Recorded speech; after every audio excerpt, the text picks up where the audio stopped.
자, 숙제도 한번 꺼내 보시고요.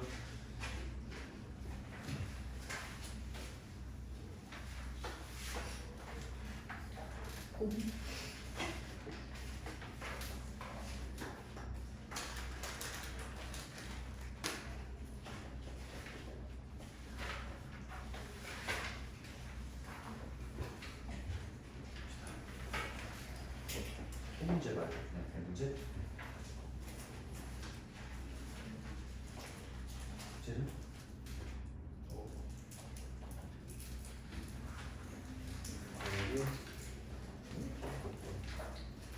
문제는 숙제는 봤어? 네. 네. 아, 오케이. 주변들 숙제 말고 퍼펙트? 좋아. 어땠어? 질문은? 괜찮아. 질문. 숙제. 숙제 질문 없었어? 뭐 없길래? 이거 봐야 될 것 같은데 약간 안 봐도 되지?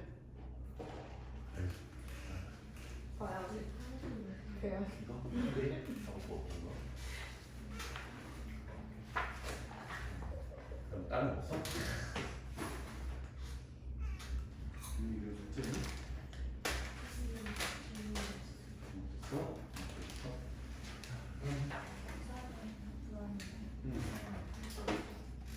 일단 다 했어? 그러면 다음 이제 가자.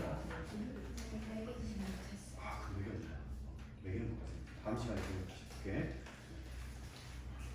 오케이, 다 잘했습니다. 그래도 한번 시험에 나왔던 거다 보니까 여러분이 점수가 굉장히 높네. 나는 막 30점, 40점 나올 거라고 생각해가지고 불안했거든? 근데 다 잘했습니다. 여러분 그러면 테스트는 너무 잘 쳤고요. 오늘 할 거를 좀 나눠드릴게요. 자, 생명 시스템 할 거예요.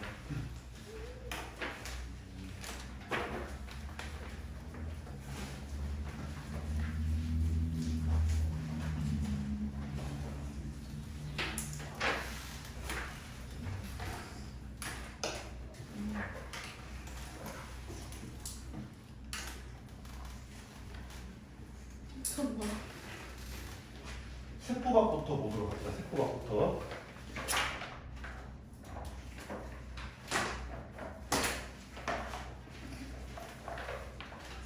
우리가 지난 시간에 세포, 여러분 시험 범위까지 정리를 했었고 오늘은 세포막이랑 물질대사랑 그리고 나는 희망하는데 될지는 모르겠어.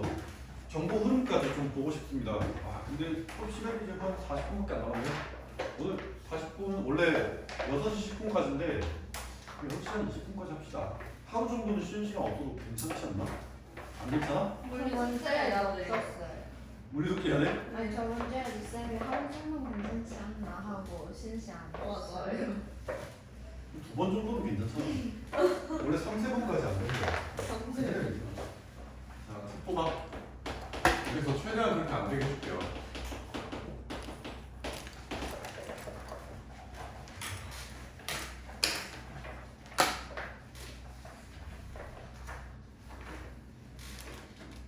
페이지 8페이지.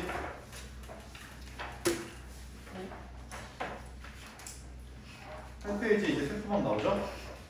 자, 뭐 질문 있는 사람 없고요. 그럼 여러분 그 시험 범위는 주기성, 결합, 유산균 단백질, 그 다음에 생명 전체 이렇게 되기 때문에 여러분이 시험 범위는 화생에서 제일 많다라고 보시면 됩니다.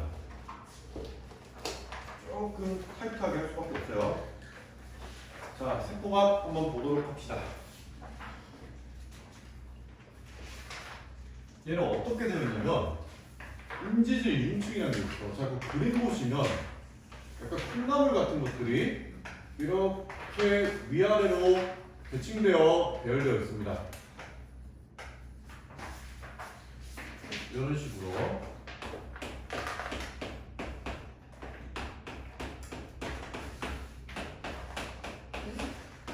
책 다른 거 책이에요. 내가 까먹었어? 아, 결합이 좋구나. 미안해. 뭐야? 바빠서. 자, 그래서 이렇게 세포막이 이렇게 되어 있고요. 그리고 중간에 어떤 단백질이 하나 끼어 있다라고 생각하면 돼요. 여기 여기에 이렇게 뭔가 하나가 끼워져 있습니다. 자, 이게 세포막이 구조라고 생각하시면 돼요. 먼저 이거, 이 친구들을 인지질 이중층이라고 하고요. 여기에 이 콩나물 같이 생긴 친구를 우리가 인지질이라고 얘기합니다. 자, 인지질은 어떤 식으로 구조가 되어 있는가? 일단 얘는 머리와 꼬리 두 가지로 나뉩니다. 머리랑 그리고 이렇게 꼬리가 있어요. 머리는 딱 봐도 물이랑 친할 것 같아? 물이랑 사이가 나쁠 것 같아? 그렇지, 파란색이잖아. 그래서 머리는 친수성이라고 할 수 있고요. 꼬리는 소수성이라고 얘기를 할 수 있어요. 자, 근데 왜 친수성이고 왜 소수성인가? 여기를 구성하고 있는 물질 때문인데 머리는 친수성, 인산, 그리고 꼬리는 소수성, 지방산. 인산은 얘는 약간 이온 느낌이고 지방산은 딱 봐도 지질이잖아. 그래가지고 얘들은 친수성과 소수성 되어 있고, 자, 친수성인 머리가 바깥을 향하도록 이렇게 배치가 되어 있습니다. 그래서 이중층이 되는 거예요. 근데 얘들아, 왜 하필 친수성 머리가 다 바깥으로 배열되어 있어야 될까? 그 이유 소수력이 나오면 뭐라고 적을래? 그렇지, 정답이야. 세포는 안과 밖이 제일 많은 게 물이 여기도 많고 여기도 물이 많으니까 물과 친한 놈을 밖에 놔둬가지고 흐트러지는 걸 막는다는 거야. 자, 좀 이따 선생님 미술시 할 거예요. 얘는 친수머리 바깥의 이유는 세포의 안과 밖이 대부분 물로 되어 있기 때문이다. 이렇게 볼 수가 있겠죠. 그 다음에 여기에 있는 이 친구는 막단백질입니다. 지금 막단백질은 누가 만들까요? 그치, 라이보솜을 만들지. 그 막단백질 만들 때는 이제 펩타이드 결합해가지고 만든다. 그런 내용까지 우리가 생각할 수 있다는 거야. 자, 그러면 이제 그 책에 한번 표시해보자. 1번 세포막 주성분에 인지질과 단백질 이렇게 있고, 구조의 거기 밑줄 인지질 이중층 곳곳에 단백질이 박혀있는 구조다. 그리고 거기에 밑줄 지향, 유동성이 있어서 단백질이 고정되지 않고 움직일 수 있다. 그게 뭐냐면, 자, 이 인지질 이중층은 굉장히 유동적이라고 보시면 됩니다. 왜냐하면 실험 중에 이런 게 나와요. 세포가 이렇게 있어. 자, 여기 세포. 그리고 세포에 막단백질에 내가 형광물질을 씌워놨어. 근데 시간이 지났어요. 시간이 좀 지나고 나서 다시 이 세포를 보니까 세포는 그대로 있는데 색깔을 칠한 부분이 이렇게 이동을 했단 말이야. 그게 뭐 때문이다? 막단백질이 이동을 했고, 그 말은 세포막은 유동성이 있는 거구나 말할 수가 있다는 거죠. 고정되어 있는 게 아니고 계속 이동한다고 봐야 돼요. 자, 그게 인지질의 유동성에 대한 얘기입니다. 그럼 이제 밑에 있는 거 1번, 2번 여기를 한번 볼게요. 빠르게 볼게. 1번 인지질. 인지질의 거기 밑줄 친수성이 머리 부분이가, 그 다음에 소수성이 꼬리 부분. 친수성 머리, 소수성 꼬리. 자, 이어서 거기 밑줄 세포 안팎에 물이 풍부함으로 인지질에서 친수성이 머리 부분은 바깥을 향한다. 거기다가 밑줄 씁시다. 그리고 소수성은 마주보면 배열되어 인지질 이중층이 이룬다. 이거는 그런 것이다 정도 보시면 되고요. 단백질은 별거 없습니다. 단백질은 관통하거나 파묻혀 있고, 그리고 단백질의 위치가 변할 수 있는 건 유동성 때문이다. 그 다음에 우리는 통로 단백질을 주로 다루게 됩니다. 일부 단백질은 물질의 이동 통로를 한다. 이런 얘기죠. 3번 그 외 물질 올라도 됩니다. 콜레스테롤, 탄수화물, 그런 게 있구나. 그리고 저 밑에 보충 내용에 머리에는 사실 인산이랑 글리세롤이라는 것도 있는데 그것도 그냥 그렇구나 정도 보시면 돼요. 자, 시험되니까 시험에 나오는 것들만 딱 보도록 합시다. 자, 이제 9페이지에 세포막의 기능. 이것도 가볍게 한번 읽어볼게. 세포를 둘러싸고 있는 방으로 보호막의 형태를 유지하며 안과 밖을 이제 경계를 지어줘서 구분을 할 수 있게 되고, 세포 안팎으로의 물질 출입을 조절을 한다. 자, 그리고 선택적 투과성이라고 있는데, 선택적 투과성 밑줄, 이걸 세포 소기관에서 우리가 봤습니다. 얘들이 세포막의 구조 때문에 뭐를 잘 통과시키고 뭐를 통과시키지 않는지가 결정이 된단 말이야. 그 밑에 분자의 크기, 지질에 대한 요괴도, 그리고 전하 이렇게 있는데 이 내용은 우리가 다음 페이지에서 한 번에 보도록 합시다. 자, 넘어갑시다. 확산. 이 세포막은 두 가지로 이제 나눌 수가 있습니다. 확산을 하는 것과 그 다음에 상투를 하는 케이스. 이렇게 해가지고 시험에 나올 겁니다. 첫 번째, 확산. 확산이라는 놈은, 자, 거기 밑줄 칩시다. 5동도에서 저 정도로 용질이 이동하는 거예요. 물이 이동하는 게 아니라는 거죠. 그 정도에서 저 정도로 용질이 이동하는 것이다. 근데 언제까지 이동하냐? 양쪽의 농도가 같아질 때까지. 아, 이렇게 하니까 너무 영어 잘하는 사람 같은데? 영어 못해요.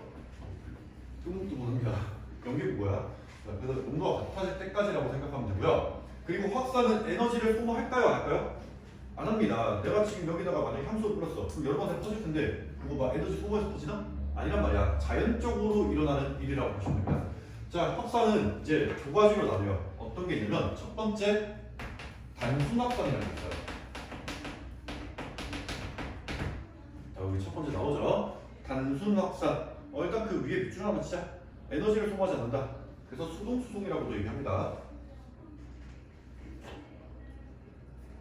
자, 첫 번째 단순 확산이라고 하는데 단순 확산은 거기 밑줄 인지질 이중침을 통해서 이동을 한다.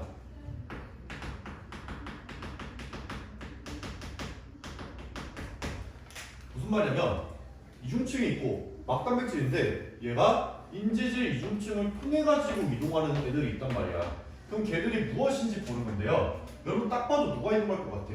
이 노란 애들을 많이 이동하려면 수용성이 유리할까? 지용성이 유리할까? 노란 게 두껍잖아.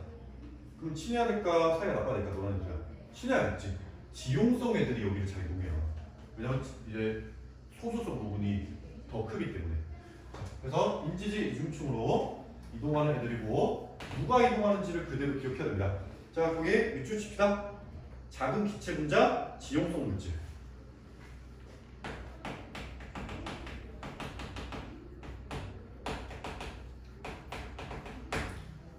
자, 그래서 시험에서는 물질을 딱 주고 얘가 어떤 방식으로 이동하는지 그거를 물어볼 겁니다. 그래서 인지질 이중층으로 이런 게 단순 확산이고 두 번째 촉진 확산이라는 것도 있어요. 얘가 조금 더 자주 나와요. 자, 촉진 확산은 어디를 이동하는 거냐면 바로 여기. 막단백질을 이동하는 것을 촉진 확산이라고 한다. 자, 그래서 촉진 확산의 밑줄 시작. 얘는 막단백질을 통과하는 애들이야. 그럼 누가 통과할까? 아까 지용성 애들이 여기를 위를 통과했으니까 남아있는 수용성 물질들이 여기를 통과하겠죠. 얘는 누가 있냐면 포도당과 암소산과 설탕까지 적어봅시다. 이렇게 있고 그 다음에 물에 녹는 이온도 이렇게 이동합니다. 전하를 띈 이온, 나트륨 이온, 칼륨 이온 얘들이 이동하는 거예요. 근데 조심해야 될 게 있어. 세포막을 통해서 이동하는 거는 크기가 큰 것들이야, 작은 것들이야? 작은 것들이기 때문에 커다란 것들은 이 방식으로 이동을 못해요. 좀 이따 그거는 하나 표시를 하도록 할게요. 자, 그래서 우리는 단순 확산과 촉진 확산력이 어떤 건지 봤고요. 에너지를 쓰지 않는다는 점과 각각 어디를 통과하고 어떤 물질들이 통과하는지를 봤습니다. 근데 거기 보면 그래프가 있어요. 그 밑에 보충 이렇게 나오는 그래프 한번 보도록 합시다. 물질의 세포 밖에 온도차가 크면 클수록 원래는 확산 속도가 증가하는 게 일반적인 거거든? 당연하지. 밖에 더 많으면 안으로 이동하는 거 더 많이 이렇게 올 거 아니야. 근데 단순 확산은 농도차가 크면 클수록 계속 이 속도가 증가를 해요. 근데 촉진 확산 같은 경우에는 농도차가 커지면 어느 순간부터는 일정해지는 그런 특징이 있습니다.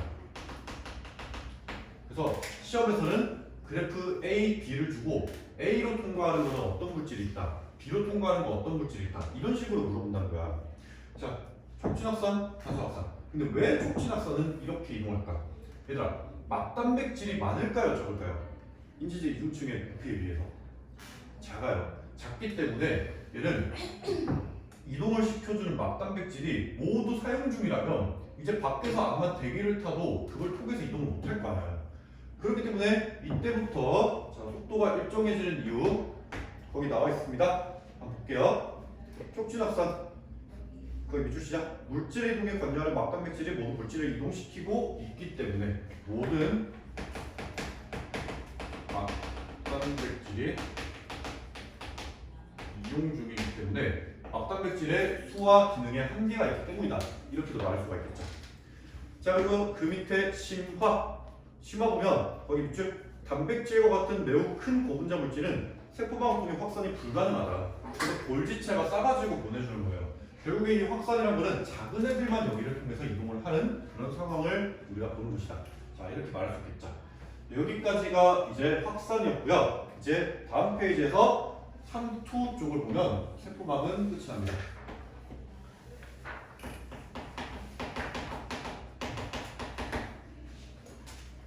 할만해요? 뭐 크게 어려운 것도 없죠. 이제 상투. 얘는 이제 어디서 어디로 나오냐면 저 농도에서 그 농도를 이용하는데 물이 이동하는 거야. 그리고 이것도 물이 왜 이동하냐? 양쪽의 농도를 맞추기 위해서 농도 동일할 때까지 이동하는 거예요.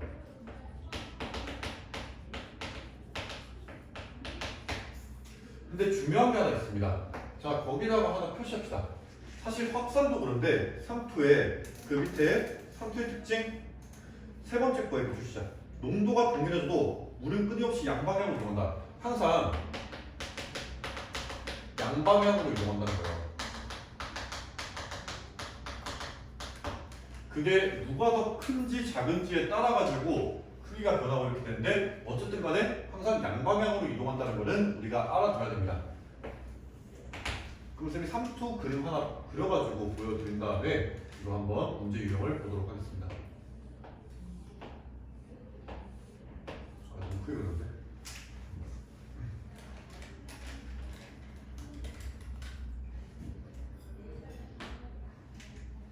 너네 후배들이 남산고 많이 가고 싶어 하던데? 어때? 추천? 왜? 근데 본인 학교를 추천하는 학생들을 내가 한 번도 못 봤어. 남산고 좋지 않나? 재밌잖아. 재미없어? 표정을 보니까 저 재미 별로 없는데 뭐 보고 재밌다는 거지? 이렇게 말하고 있는 것 같은데? 아니야? 뭔가 내 느낌엔 남산고로 되게 밝아 보이는데? 밥은 맛있죠? 밥 맛없어? 운동장 넓지? 학교 최신식이지? 화장실 깨끗해? 컨테이너로? 저기 운동장 없어요. 어? 운동장 없어요. 아 맞다, 운동장 없다. 그치? 잘 포장해서 바로 할게. 봐봐, 운동장이 없다 했지? 그거 좀 충격적이야. 자, 여기 봐봐. 여기에 A라고 하고 B라고 할게. A는 덩어리가 3개 있고 B는 덩어리가 6개 있습니다.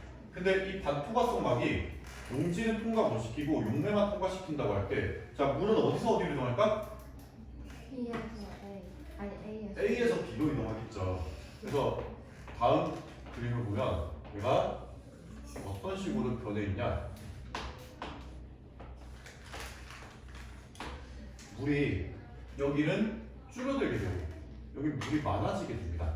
자, 이게 왜 그렇게 된 거냐면 양쪽의 농도가 같아지기 위해서라고 생각하면 돼요. 왼쪽은 이제 여기 이만큼인데 오른쪽은 이렇게 된 거야. 그러면 우리가 왜 부피, 아니 농도가 같아졌냐 말할 수 있냐? 같은 부피로 잡으니까 얘는 요만큼의 세개, 얘도 요만큼의 세개, 얘도 요만큼의 세개.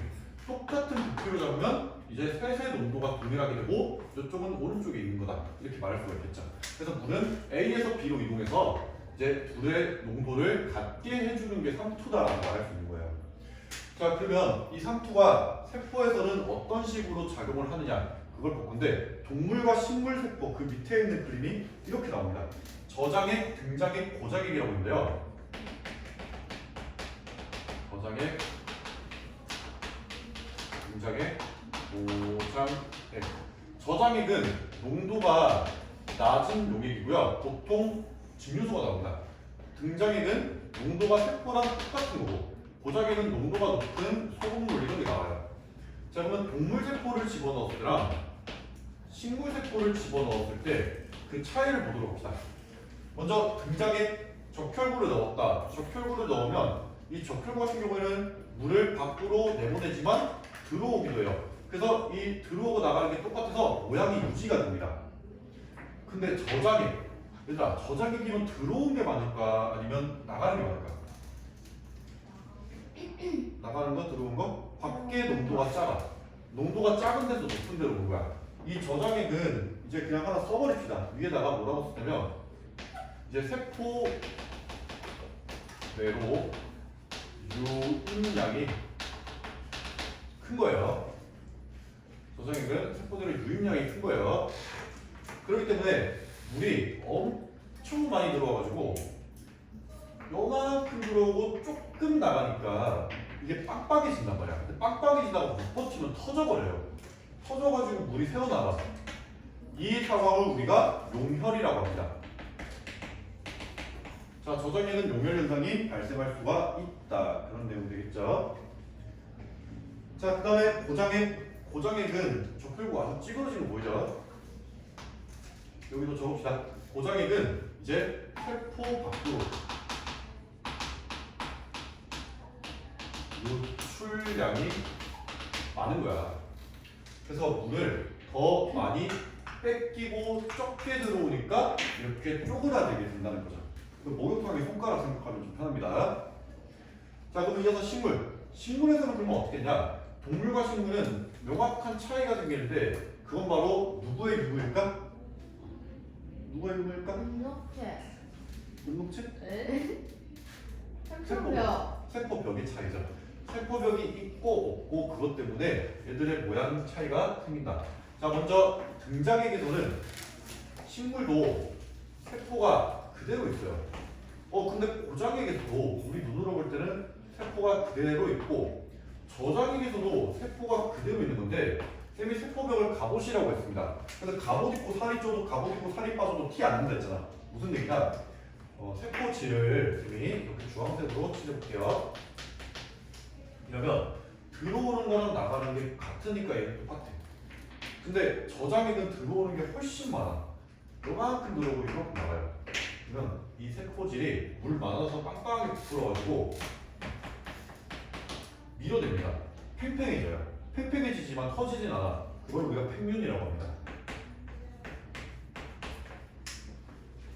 반면 고장액에서는 이제 물이 많이 나가겠죠. 물이 나가는데 세포벽은 그대로야. 안에 있는 세포질, 이 크기만 이렇게 작아져요. 물은 여기서 나가는 거기 때문이지. 그래서 많이 나가고 적게 들어오니까 세포질과 세포벽이 분리가 되는데 이것을 무슨 분리? 원형질 분리라고 하는 것이다. 그래서 세포벽 때문에 이런 현상들이 벌어진다라고 보시면 되겠습니다. 자, 여기까지가 세포막에 대한 그런 내용입니다. 12쪽에 3투의 예시 그리고 각종 이렇게 다양한 실험들인데 예시만 간단하게 읽고 이제 여기는 넘어가도록 하겠습니다. 자, 3투의 예시 뿌리털로 물을 흡수한다. 그러면 내가 무겁나 봐. 뿌리가 몰라. 짭짤해지니까 물이 이렇게 들어오는 거고요. 식물에 비료를 많이 주면 식물이 말라 죽는 것도 그렇고 김장할 때 배추를 소금물에 절인 것도 그렇고 전부 다 물이 왔다 갔다 해가지고 이렇게 되는 겁니다. 그래서 이 예시들은 반드시 꼭 한 번 정도는 읽어보시길 바라겠습니다. 자, 그러면 세포막 끝났고 저 뒤에 넘어가가지고 물질 대사를 읽어봅시다. 페이지 72쪽.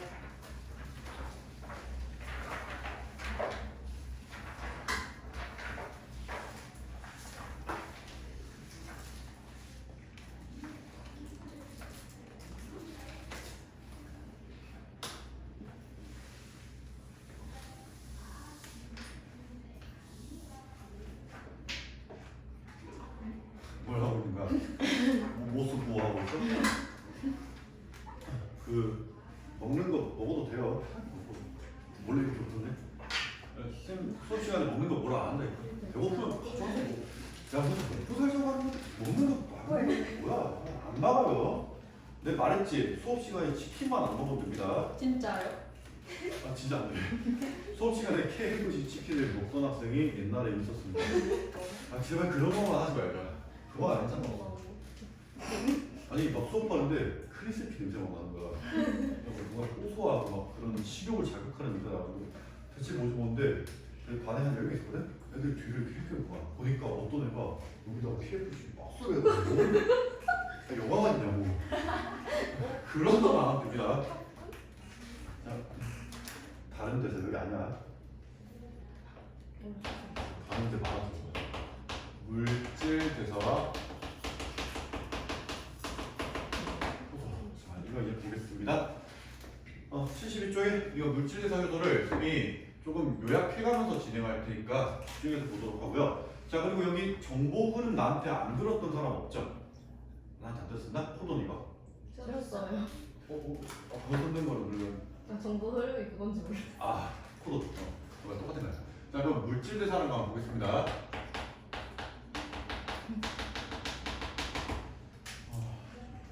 시험 보면 정말 적은 거 좋은데. 여러분 제일 자신 있고 자신 없는 게 뭐야? 물리. 물리? 화학이나 생명? 괜찮아? 화학. 말고 생명. 생명? 물리는 오늘 물리 해봤자 운동량, 충격량 이거 하나 아니야? 잘 못해요. 생명이 제일 안 돼요. 물에 너네 근데 물리 범위가 되게 작네. 맞아요. 합이랑 운동량, 충격량 이게 다르네. 오늘 잘 파는. 자, 물질대사 얘는 어떤 거냐면 거기 밑줄 쳐봐. 생명 활동을 유지하기 위해 자, 생명체 내에서 일어나는 거야. 이거는 생명체 안에서 일어나는 것을 얘기를 합니다. 자, 그렇기 때문에 되게 간단하게 정리해 줄게요. 잘 봐. 여러분, 생명체는 온도가 높아요, 낮아요? 높아요. 높아요? 낮아요. 낮아? 뭘까? 낮을까 높을까? 불태우는 반응에 비해서는 생명체 온도는 낮은 편이잖아. 그래서 낮은 온도라고 봐야 돼. 낮은 온도기 때문에 반응이 잘 일어날까 안 일어날까?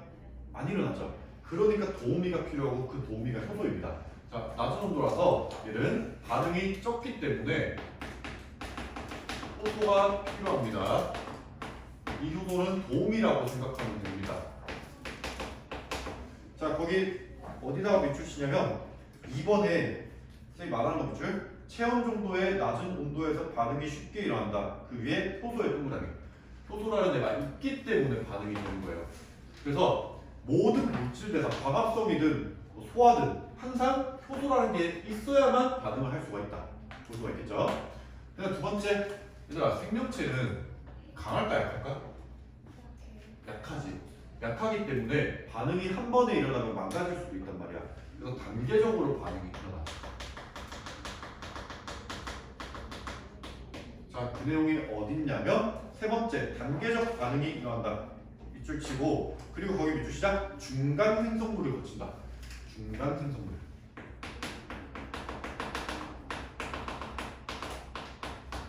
중2 때 생각해봐. 단백질은 펩신이 한번 분해해주고 트립신이 분해해주고 그 다음에 펩티데이스가 분해해주잖아. 계속 중간 생기는 이유가 단계적으로 반응을 하기 때문이다라고 생각을 하는 거예요. 아시겠죠? 자, 그 다음에 이제 물질대사는 종류가 두 가지가 있어. 하나는 동화작용이고 하나는 이화작용이라는 게 있습니다. 이것도 쉬운 거예요. 동화작용에 거기에 동그라미 칩시다. 그 밑에 있는 거 동화작용의 합성.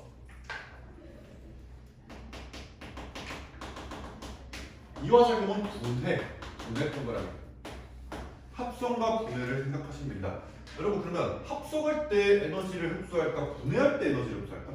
합성. 그렇지, 합성할 때 에너지를 흡수하겠죠. 왜냐하면 동화작용, 합성은 저분자에서 고분자가 되는 것이고 분해는 고분자에서 저분자가 되는 거예요. 1은 mc제곱이잖아. 그래서 질량이 크면 에너지가 크단 말이야. 자, 그래서 동화작용은 거기 밑줄 치자. 안 나와 있다. 자, 적자. 동화작용은 흡열 반응, 흡열 반응이고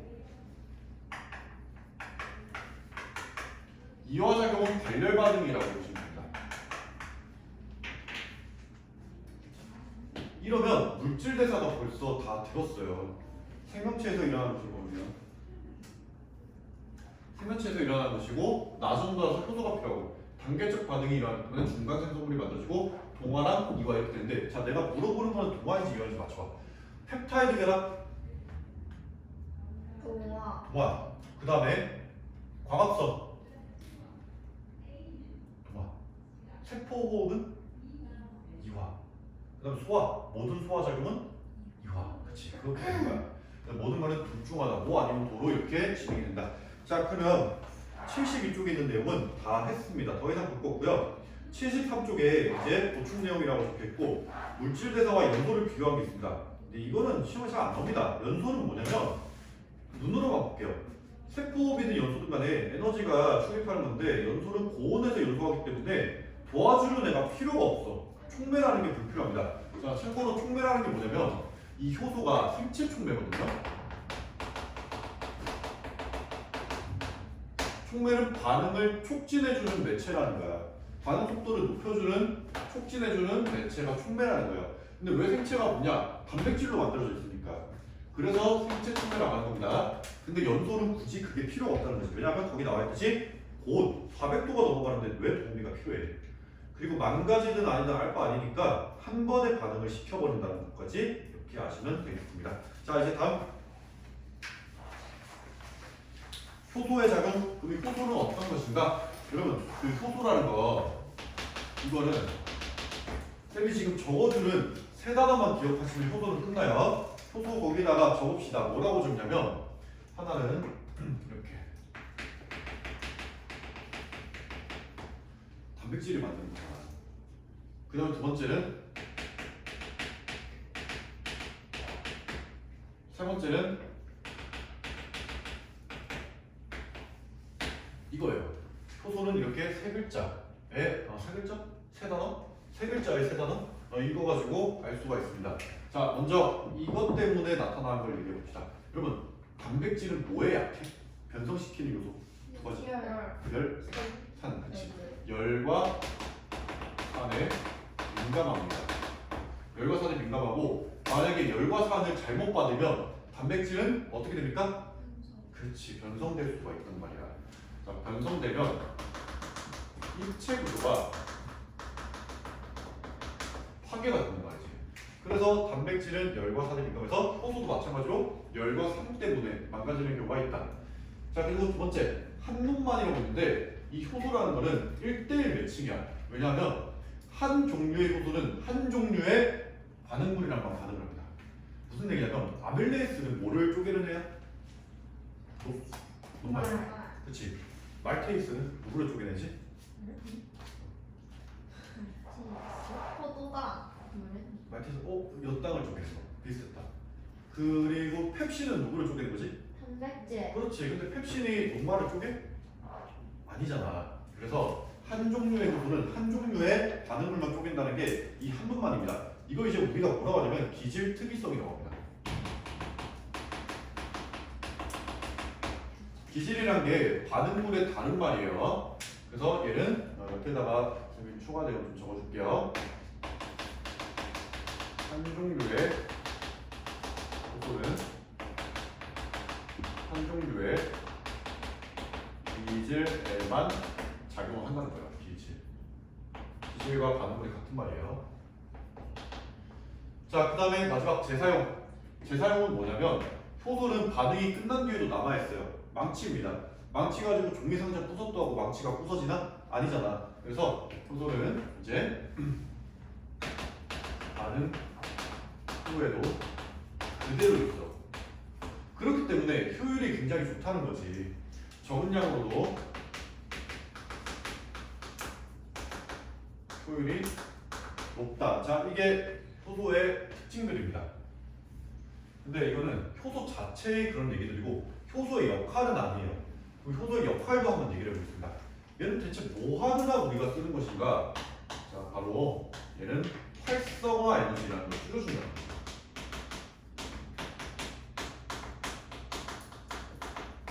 활성화 에너지를 줄여주는 게 효소의 역할이라고 생각하시면 돼요.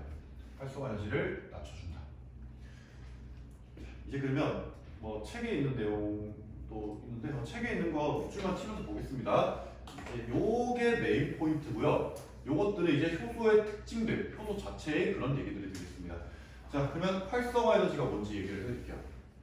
거기 74쪽에 밑에 보면 활성화 에너지라고 나오는데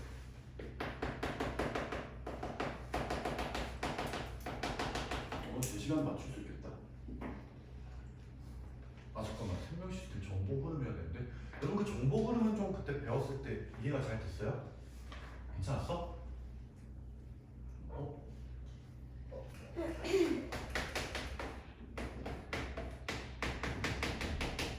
이거 전사되면 어떻게 돼? U A G C C U A. 아니 중별 코드는 두 개가 있네. 아 이거 게시 코드 중별 코드 하지 말고 이렇게 되면 아미노산이 최대 몇 개 만들어진다? 3개 만들어지지. 3개씩 있는 거고 이게 코드이잖아. 그거야. 잘 하고 있네. 지금 뭔 얘기인지 모르겠다.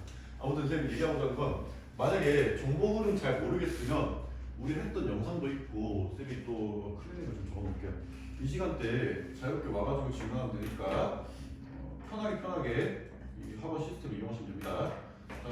쌤은 목요일 5시에서 7시 반, 그 다음에 금요일 5시에서 6시, 일요일 아침 9시에서 10시 이렇게 옵니다.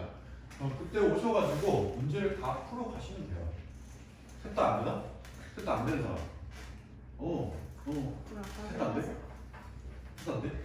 돼. 대단하다. 금요일도 되고 목요일도 되고 금요일 다 되네. 너 수학 과는데? 화요일. 다 되잖아.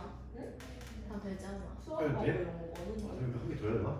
영어네. 선생님 화요일에 한 개 더 만들게요. 그러면. 그 만들면 내가 문자로 보내줄게요. 자 보자. 활성화 에너지. 활성화 에너지 거기 밑줄 가능하기 위해서 필요한 최소한 에너지다.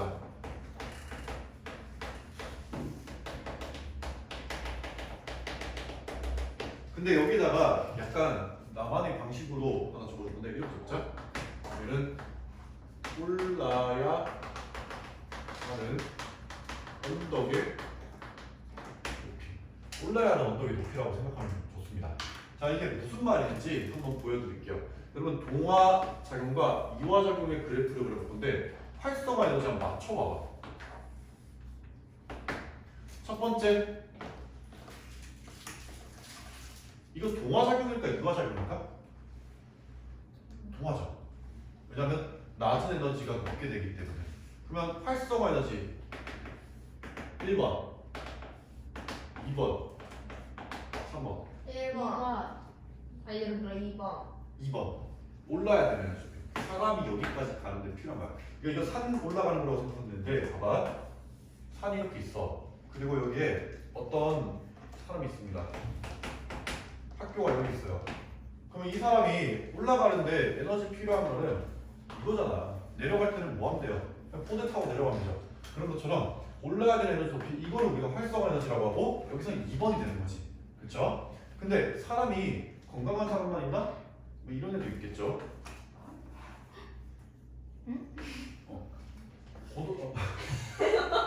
키 160에 300kg 올리면 친구 있을 거 아니야. 얘가 산을 넘어갈 수 있을 것 같아? 절대로 못 넘어갑니다.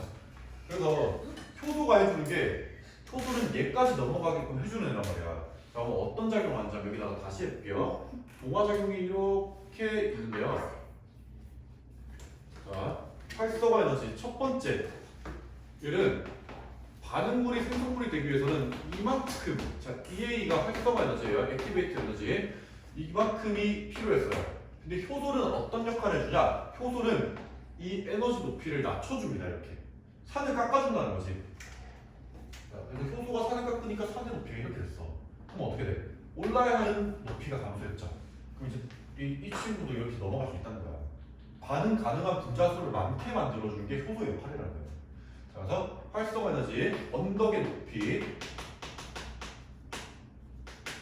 낮추는 거라고 할 수 있고, 이때 낮아진 활성화 에너지는 요거를 우리가 얘기할 수가 있습니다. 그 다음에 이화작용. 이화작용은 이게 되는 건데, 자, 활성화 에너지 맞춰봐봐. 1번, 2번. 1번. 2번. 이 언덕 올라야 되는 높이라고 했지? 2번. 그러니까 2번이라는 거야. 알겠죠?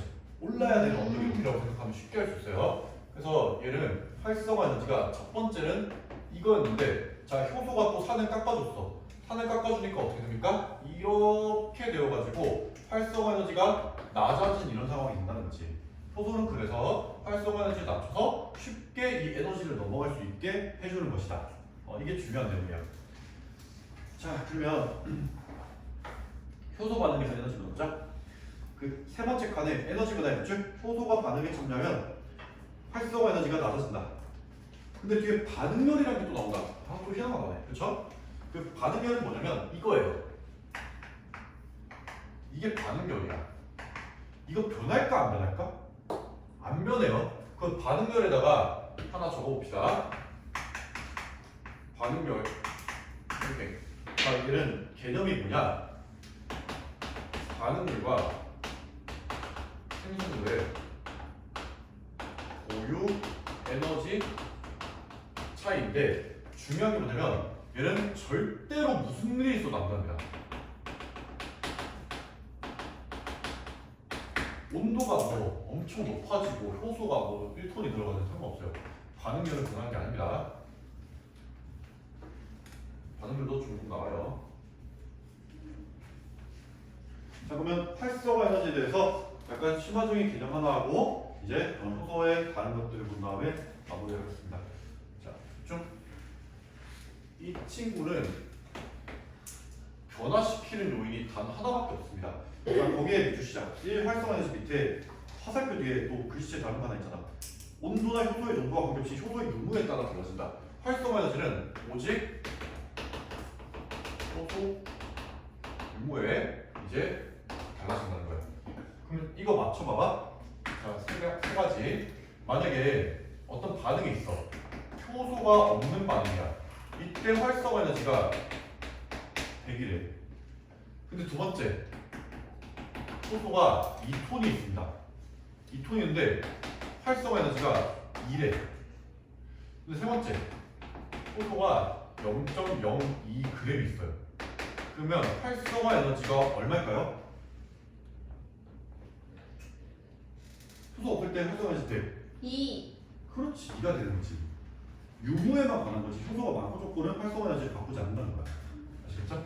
자, 그러면 이제 75쪽은 이거는 아까 했던 거야. 기질특이성, 활성화 에너지 낮추는 거, 재사용되는 거. 자, 이거는 다 본 상황이고요.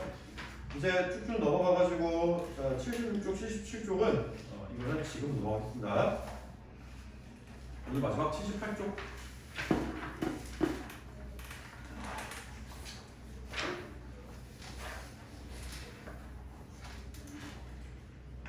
자, 78쪽에 이제 이거 책을 보면 될게요. 효소의 자극에 영향을 미치는 요인이 나옵니다. 첫 번째, 온도와 pH 나와있죠.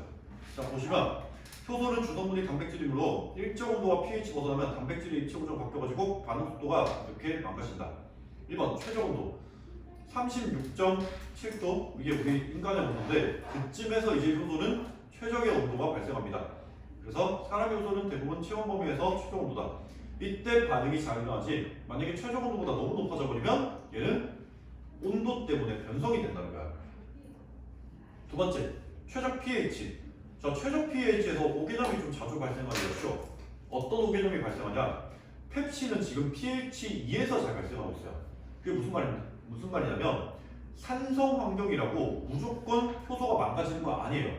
그 산성을 좋아하는 효소도 있단 말이야. 그래서 본인이 좋아하는 pH에서 효소는 잘 반응을 한다라는 게 1점입니다. 자, 이어서 2번 기질의 농도. 기질의 농도 보시면 아까 봤었던 그래프랑 또 비슷한 그래프가 나옵니다. 효소가 있을 때 없을 때 반응 속도가 나오는데, 자, 효소가 있을 때 반응물이 많아지면 반응 속도가 올라가다가 나중 되니까 반응 속도가 일정해졌단 말이지. 이거 왜 그런 걸까? 이거 아까 그 개념이랑 똑같은 거야. 자, 이 얘기 해볼게요.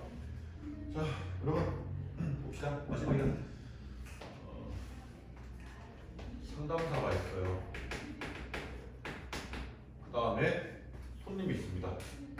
그 다음에 상담 가는 수가 있어요.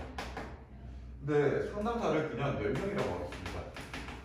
그 손님이 1명 있으면 한 번에 상담 가는 거가 1명, 손님이 5명 있으면 한 번에 상담 가능한 거 5명. 손님이 9명 있으면 한 번에 상담 가능한 거 9명. 근데 손님이 11명 있으면 한 번에 상담 가능한 거 몇 명? 10명. 손님이 엄청나게 많이 있어도 한 번에 상담 가능한 건 10명. 이거예요.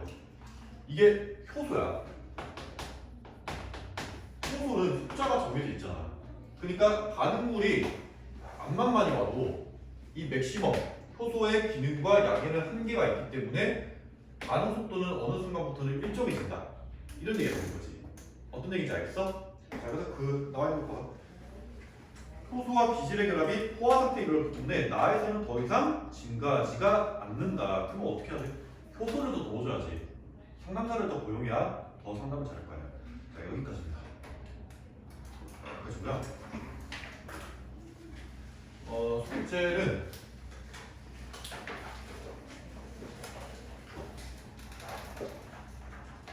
23, 24 기출 다 풀으면 돼요. 하지. 자, 23, 24 기출 다 해오시면 돼요. 자, 질문 있는 사람?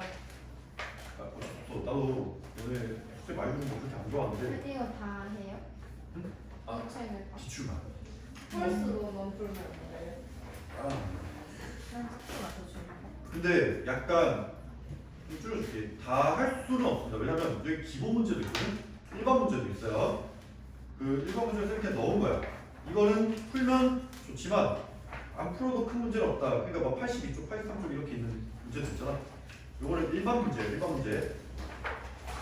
근데 기출만 하자는 거지. 아, 효소는 일반 문제만 할까? 네, 네. 그래, 그러면 세포는 기출 다 풀고 효소는 일반 문제만 합시다.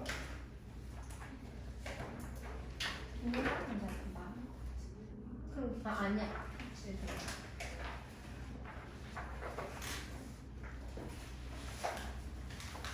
물리대학하고 여기까지 합시다. 나도 좀 더.